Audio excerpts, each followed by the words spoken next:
abuzimi dhe fotot, video dhe të dhënat personale. Nëse ne marrim pjesë në një event dhe fotografohemi dhe na bëjmë video pa lejen tonë, pa na u kërkuar, ose nëse na kërkohet dhe ne themi jo dhe gjithsesi e gjejmë veten të publikuar diku në një platformë apo në një media sociale, kjo është një formë abuzimi.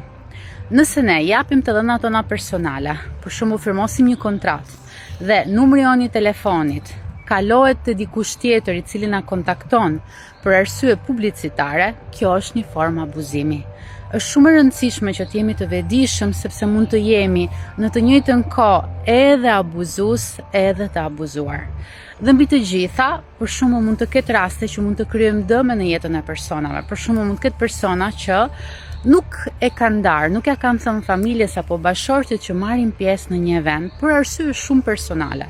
Dhe nëse për shembull ato persona publikohen dhe familjarët apo partneri i shikojnë që janë atje, kjo mund të krijojë konflikte, mund të krijojë probleme. Pra ne pa dashur, nëse publikojmë dikë pa lejen e tij, mund të krijojmë probleme në jetën e tij. Prandaj është një gjë për të cilën duhet të kemi shumë kujdes. Shumë persona kanë edhe arsyet e tyre personale pse nuk duan të dalin. Mund të kenë probleme me vizibilitetin, mund të kenë frikë të gjykohen, të kritikohen, të sulmohen. Dhe nëse ata shprehin dëshirën që nuk duhet të dalin, ne duhet të respektojmë vullnetin e tyre të lirë.